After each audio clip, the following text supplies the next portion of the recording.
A aula de hoje é uma introdução à disciplina de UTI. Então, vamos começar com um pouco de história, o que é essa UTI, como essa UTI surgiu e qual a importância dela para os dias de hoje. Nessa foto, vocês podem observar uma enfermeira, né, que é chamada de Florence, tão conhecida, né, na nossa área de enfermagem, porque ela foi pioneira da nossa profissão. Então, assim, gente, a UTI, ela é a unidade de terapia intensiva que é existente nos hospitais, principalmente os hospitais de grande porte, e ela é destinada a acolhimento de pacientes que estão em estado grave com chances de sobrevida e que requerem um monitoramento constante. Então, eles têm que ter uma atenção de 24 horas. E os cuidados também são muito mais complexos do que de outros pacientes que são, por exemplo, internados numa clínica médica de um hospital. Então, o objetivo básico das UTIs, que são as unidades de terapia intensiva ou unidades de tratamento intensivo, é recuperar ou dar suporte às funções vitais desses pacientes enquanto eles se recuperam. Então, assim, as unidades de terapia intensiva, elas são equipadas com aparelhos que são capazes de reproduzir mesmo essas funções vitais dos pacientes internados, como, por exemplo, os respiradores artificiais, né, os famosos ventiladores. Tem também a questão de aparelhos de hemodiálise que vão substituir a função dos rins e diversos outros.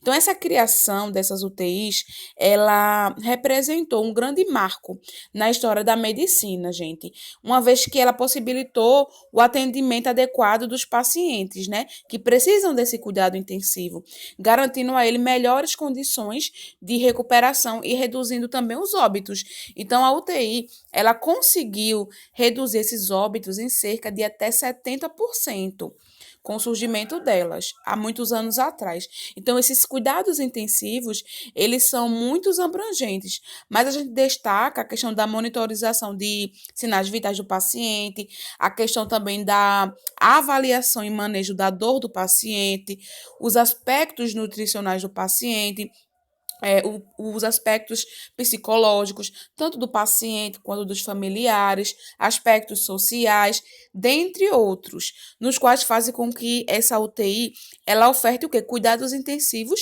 e multidisciplinares, tornando todas essas ações que os profissionais de saúde fazem, né, a questão da intervenção, da terapêutica, é, feita por esses profissionais são devidamente o quê? Adequado para eles, são competentes para tais práticas de monitorização.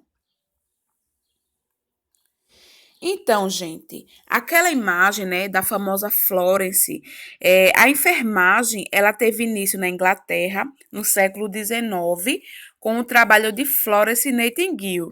Então, ela recrutava e treinava um grupo de mulheres para colaborarem nos cuidados e na higiene dos soldados feridos durante a Guerra da Crimeia, que foi nesse período de 1854 a 1856. Então, a história da UTI, ela surge já com os cuidados de Florence. Então, assim, eles não tinham noção do que era uma UTI, mas eles foram os pioneiros a já saber separar os pacientes mais graves dos menos graves, de ter todo esse cuidado com a questão de contaminação, certo?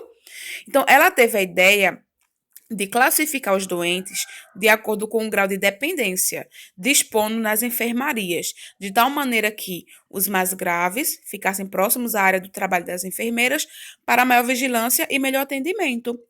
É tão tal que, não sei se vocês já tiveram acesso às salas de UTI, ouviram por foto, vocês podem observar que os leitos dos pacientes são do lado um do outro, é, o posto da enfermagem, o local onde os profissionais ficam, são de frente para esses pacientes. Então, a gente fica olhando esses pacientes 24 horas. Eles estão bastante próximos de nós na sala de UTI. O surgimento da prática em UTI foi um dos maiores progressos obtidos pelos hospitais, pois antes o cuidado ao doente grave realizava-se nas próprias enfermarias, faltando assim área física adequada e recursos materiais e humanos de qualidade. Por isso, hoje em dia, tem essa separação. A UTI tem os equipamentos adequados, tem os equipamentos mais complexos, de alta tecnologia, né? Especialmente para esses tipos de pacientes mais graves. Diferente, por exemplo, de uma clínica médica, que só tem aqueles equipamentos mais básicos, tá, gente? Então, essa separação dessas unidades foi bastante importante também para a prestação de uma assistência adequada a cada tipo de paciente. Nesse desenho, vocês podem observar que os leitos de uma UTI ficam dispostos um do lado do outro. E cada leito tem seu próprio equipamento e seus próprios materiais que ficam para cada paciente. Então, gente, a unidade de terapia intensiva ela é conceituada como uma unidade complexa, dotada de sistema de monitorização contínua, ou seja, não para. Todos os profissionais ficam perto dos pacientes 24 horas. Quando um precisa comer, descansar, tem outro para substituir. Então, a assistência ali não para. Admite pacientes potencialmente graves ou com descompensação de um ou mais sistemas orgânicos e que, com o suporte e tratamento intensivos, tenham possibilidade de se recuperar. Uma coisa também que muita gente não sabe é que, assim, as pessoas têm a ideia de que, vai para UTI, vai morrer. Tá muito grave. Sim, UTI são para pacientes críticos e graves. Porém, gente, não necessariamente quem vai para UTI vai morrer, certo? Quem vai para UTI tá tão grave assim. Porque, assim, tem situações em que o paciente precisa ir para UTI, mas não é porque ele vai morrer, não é porque ele está tão grave. Por exemplo, pacientes que se submetem a uma cirurgia de grande porte, uma cirurgia cardíaca, uma cirurgia do cérebro. Então, assim, esses pacientes, após a cirurgia, né, eles vão para a sala de recuperação pós-anestésica e, assim, eles têm que ficar na UTI um tempo que é para serem acompanhados e monitorados por um período maior, só por precaução, até porque esse tipo de cirurgia, ele exige que o paciente seja monitorado para não ter alguma intercorrência. Ele não vai para lá porque ele vai morrer, é claro. Acontecem óbitos, pode acontecer óbitos, mas não necessariamente UTI é para paciente que está morrendo ou vai morrer, tá certo? Só para vocês saberem, assim, mais ou menos como é o processo. Aqui são os objetivos de um tratamento na UTI. Então, quais são esses principais objetivos desses tratamentos? Prestar assistência a pacientes graves e de risco, certo? Então, a gente inclui aqui também o quê? Os pacientes que precisam de um suporte, né? De uma observação, mas que não necessariamente esteja grave, como eu falei no slide anterior. Proporcionar assistência médica e de enfermagem ininterruptas, como eu falei, profissionais que trabalham em UTI, eles olham, eles observam, estão com o paciente 24 horas.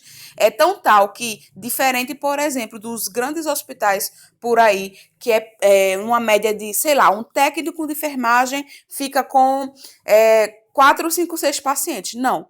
Na UTI, dependendo do hospital, é um técnico para cada 2 pacientes, 3 no máximo. Então, assim, o paciente, ele tem, assim, o técnico meio que exclusivo para ele. Então, os profissionais estão cada vez mais próximos deles e eles nunca ficam sozinhos. Tratar com equipamentos e recursos humanos especializados. Então, os equipamentos de uma UTI são equipamentos caríssimos, equipamentos de alta tecnologia, uma complexidade muito grande. Então, são investimentos, né, que o hospital faz para realmente fazer com que o paciente tenha ao máximo chances de sobrevida. E os recursos humanos especializados por exemplo, a questão dos profissionais. Profissionais que trabalham na UTI são pessoas que têm que ter especializações, por exemplo, médico. Geralmente o médico, né, faz 6 anos de medicina, então para ele trabalhar em UTI, ele tem que ter uma residência em UTI, que ele passa mais 2 anos se especializando só na unidade de terapia intensiva. Então é um médico intensivista, que a gente chama. Enfermeira, mesma coisa. Ou ele faz uma pós-graduação em UTI ou uma residência em UTI. Então, assim, o técnico de enfermagem também ele faz capacitações, certo? Cursos para se tornar um especialista, um técnico especialista em UTI. Então, quem trabalha em UTI, gente, é tão tal que a maioria, né, das UTIs só querem profissionais com experiência. Entenderam? Porque realmente é algo que deve se saber manusear aqueles equipamentos, né? Fazer todos aqueles procedimentos com os pacientes. Então, é muito difícil alguém contratar um profissional para uma UTI sem experiência. No mínimo, tem que ter especializações, cursos e capacitações. Aqui são as características de uma UTI. Então, temos no primeiro quadrado em cima. É uma área crítica. A gente vai ver a diferença, né, do que é uma área crítica em seguida. Internação de pacientes graves, né, como eu já venho falando, e de pacientes também que precisam, né, não necessariamente são graves, e que precisam de uma monitorização mais intensiva após uma cirurgia, por exemplo, de grande porte. Profissionais especializados, né? Quem trabalha em UTI tem que estar sempre se reciclando, fazendo cursos, se atualizando. Tecnologia necessária para o diagnóstico, como eu também falei, né? Equipamentos de alta complexidade, de alta tecnologia. Então, gente, quando a gente fala em área crítica, né? Que é a mesma coisa de ambiente crítico, o que a gente se refere em relação a isso? Nós temos três tipos de ambientes: ambientes críticos, ambientes semicríticos e ambientes não críticos, tá?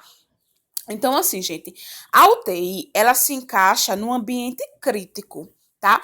A gente vai ver a diferença de cada tipo, mas lembre-se que a UTI, ela é uma área crítica ou um ambiente crítico. Qual a diferença? Vejam só, quando eu falo em área crítica ou ambiente crítico, que é a mesma coisa, eu estou falando que são ambientes que possuem uma alta taxa de probabilidade de infecção. Quais são esses ambientes que possuem essa alta taxa de probabilidade de infecção?